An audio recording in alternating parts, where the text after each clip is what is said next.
Kuki MLA singna anauba lengak ama semnaba honabada mateng pangnaba phirep lawrakpasi afaba khongthang amani haina lauremgam rameswarna phongdokre Manipurgi Kuki MLA sing amadi atai MLA singnasu anauba lusingba ama khanduna lengak ama semba pamli masigidama Kuki MLA singna anauba lengak ama semnaba honabada mateng pangnaba phirep lawrakpasi afaba khongthang amani haina kairau kendragi MLA lauremgam rameswarna phongdokre wafam asinga sis chanamahi kiyongda like kurama lakiba MLA rameswarga Paumi singa unabada mahangna phongdokibani mahangna makhatan hai anauba lengak ama semnaba Bharat ki Prime Minister amade Union Home Minister da haijakibasu leikre aduna atuba matamgi manungda soidana anauba lengak ama semlagani lengak sembada mathau taba MLA masing sugadawre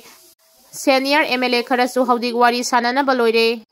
nahan makai lengak semba ngamdana leirakibadu centerna kari phireb lawrakpage haibadu ngaiduna leirakibani haiki mahangna makhatana phongdokibada haudik president role thamlakpa tha ahum surakle ruling gi lengak semba yaba masingdagi hendoktuna MLA yankai manga leirabani adubu MLA amadi leikire haudik MLA yankai mari lei masigi manungda Kuki MLA tarak khaidokrabasu leihoriba aduna hayeng mak lengak semba yabani adubu khwaidagi laibak thibadi maitaigi amana amabu chingthanaba Waikugi culture ama leiba Chief Minister amadi Minister oiningba masing yamlakpana lengak semba ngamdana lakhibani haiki May 15 dagi BDF singna matang kaktana strike tawragani BDF singi service period chaliba sahi asigi haukiba March 19 da loikraba matung April tha loiraba phawa makha taba extension order thopi daba amadi Manipur lengakta BDF singi matik chaba khusuman pibinaba amasung service regulation Tabinaba memorandum pisin krabasu thabak oina pangthoktana leiriba asibu yamna kana yaningdaba phongdoktuna lakadoriba May 15 dagi BDF singna matang kaktana strike changchilagani haina All Manipur BDF Employees Welfare Association gi Publicity Secretary na press thadorba chirol amana hairi chirol asin hai changchingadoriba matang kaktaba strike asi May 15 gi ayupung 3 tagi matang kaktana arm down amadi pen down strike tawani hairi Operation Sindurgi matangda ngasi numidang pung 9 da PM na miyamda wangangadori. Pahalgam attack mari leinana India na Operation Sindur mai pangna chathakraba matung Pakistan na haijarakpagi matungina leibak ani gi marakta ceasefire lauthokraba matung ngasi ihan hanba oina ngasi numidang pung 9 taba matamda Prime Minister Narendra Modi na miyamda wangangadori. Pahalgam attack mari leinana May 3 tagi hauna Indian Force na Operation Sindur asi chatharakibani Pahalgam attack matung India amasung Pakistan leibak ani gi marakta Kuthokna bagi thokdok aduda Manipuragi BSF constable ama yauna security personnel manga sikre Operation Sindur manungda Indiana Lanskar amasung Jaish-e-Mohammed ki headquarter thugaiba yauna terrorist samagi mathak hatkre kaya amana asopa nangankre Operation aduda lal holub ani asigi maruiba lusingba mangasu hatkre haina Indiana claim tawkibani Social media da taunariba kaya asina miyoiba amagi privacy asi karino haiba samamnare Miyoiba amada harassment piba haibasi tongan mamakhalgi harassment kaya marum lay masigi manungda lamdam asida amana amada troll tawduna harassment piba asisu amani social media da taunariba kaya asina miyoiba amagi privacy asi karino haiba samamnare asiguma pibam amada layriba lamdam asida mahairoi singda asiguma cyber gi oiba awareness pangthokpa asi afaba khongthangni asiguma awareness asi tongan mamafam kaya da su sinba tangai fade haiki wafam asi ngasi cyber security Sabir Law and Combating Cyber Harassment haiba hiramda nomagi oiba awareness program ama konung mamangda leiba Maharaja Buddhas Chandra College ta pangthokiba thoramda MP angomta bimol akoidamna phongdokibani MB College amadi Manipur State Legal Services Authority anina khusamnaduna sinkiba thoram aduda Lok Sabha gi MP angomta bimol akoijam MASLSA gi Additional Member Secretary Binesori amadi MB College ki Principal Dr. Babananda na athoiba mithunglen oina sarugyaki.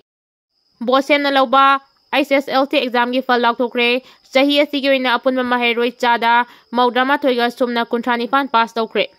Board of Secondary Education Manipur na lauba ISSLT examination gi fal laukthokre sahi asigi oina mahairoi chada maudrama thoiga sumna kunthamapan gi sang na pass tawre ngasi Babu Purada laiba Bosengi office da pangthokiba thoram amada ISSLT examination gi fal do official oina lauthokibani sahi asigi oina puna mahairoi lising kuntra taret ka sumna yangkhaini thoi enroll tawbagi manungda mahairoi masing lising kuntra taruk ka chamaban ga nimpu taruk exam thaki madugi manungda mahairoi lising tara nipan ga chawnga ga yangkhai taruk na nupa machani aduga mahairoi lising tara nipan ga chahunga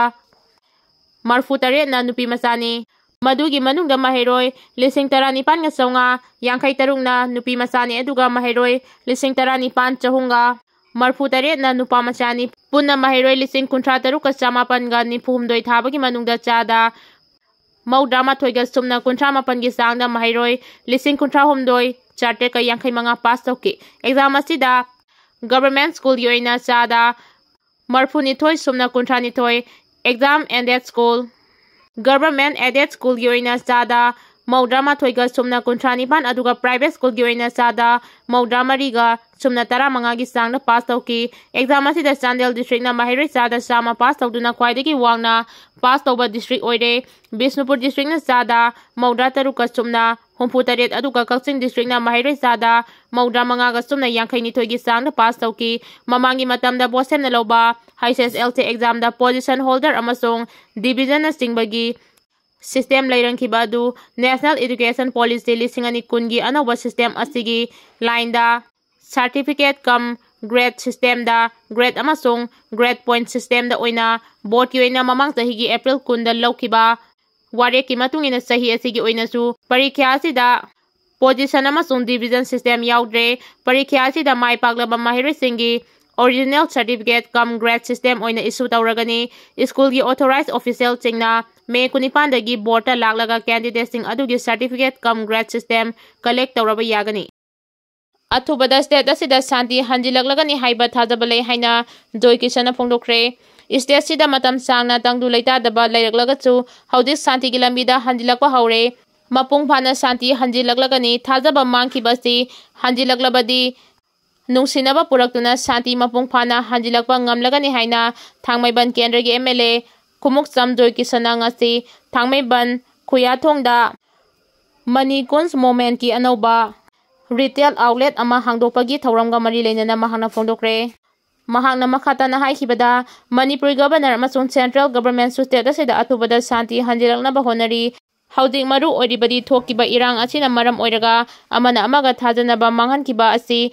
thajanaba hanjilaklaga amaga nungsinana laiminaraglaba matamda lamdamasi santi mapungphana hanjilakpa ngamlagani thajaba mangkiba asina maram oiraga lamdamasigi Business sector da asoba saitheng fangi business ayamba sibaga sapmanare dukan ayamba thonglo na rurabani ngasi sector asida anoba retail outlet hangdokpa asina business sector asi normalcy da tamna hanjilakpagi khudamni miyamna sumi pairoisi business sector da angamba thakta mai onchilasi state asigi sonthari ba economy fagana ba honaminasi hairi Ceasefire matung nomay kamnaba lekibadagi ungkhatnaba leirabasu airport kuntrani toy amu hana hangdokre Pakistan amasong India lebak anigi marakta ceasefire tawnakibadagi ungkhatnaba na maram oiraga flight service cancel tawkiba airport kuntrani toy nauna hangdokre hanadi airport sing ati Pakistan amasong Indian lebak ani ungkhatnaba na maram oiraga May 15 phawba airport sing asi changin kibani adumaku ngasi civil aviation ministry gi maikaidagi airport kuntrani toy hangdokre machina maram oiraga passenger sing makoina tongadoriba airline sing adugi flight status sing check tawnaba amasung flight sing adugi mari lainaba latest information sing airline website sing dagi monitor tawnaba khangankre nauna hangdokraba airport sing adu ayambana lebak asigi northern amasung western region sing dagi ni hangdokraba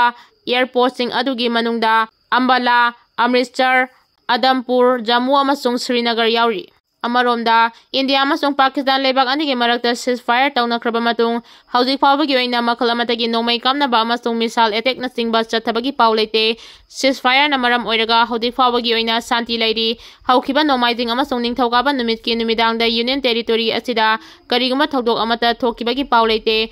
adumakpu Haukiba May 10 gi numidangdadi Jammu and Kashmir gi jaga kharada drone sing paibagi khudam khara fangki thaudo aduda India gi maikaidagi kariguma ceasefire thugairaglabadi madugi sabchaba paukhum pigani haina Pakistan da warning pikraba matungdagi di hauzik santi oire thaudo aduda India gi maikaidagi kariguma ceasefire thugairaglabadi madugi sabchaba paukhum pigani haina Pakistan da warning pikraba matungdagi di hauzik santi oire hairi Landa laikhiraba BSF ki constable Deepak ki asiba hakchang Hayeng puraklagani Kashmir ki Pahalgam ye terrorist attack matung India Pakistan ani ki marakta songnakiba lan aduda laikhiraba Manipur gi BSF ki constable Deepak Singa kam Hayeng numit yung bapung amaga minute 10 tabada Indigo gi flight number 63511 Imphal da puraklagani laikhidaba constable asi Yairipok Yambe Makha Laikai dagini haukiba tang taragi ahing nongyai da Pakistan Jammu and Kashmir gi RS Pura sector da chatharkiba attack amada sokpadagi laikatna khraba madung ngarang laikanaba ngamdana laikhidabani laikhidrabagi thawai haktang adu hayeng nongthil Imphal International Airport da hek thunglabaga haikalaika tamlaba matung mahagi pokna pamlamdam Yairipok Makha Laikai da puduna awangba thaki ikai khumnaba utuna aroiba mathau mangam pangthokani haidi BSFP Constable Deepak Singha kamna laikhidaba former Chief Minister N. Birena Thamoi Songna awaba phongdoragli former Chief Minister na social media da thagalakiba post amada Deepak Singha kam amabu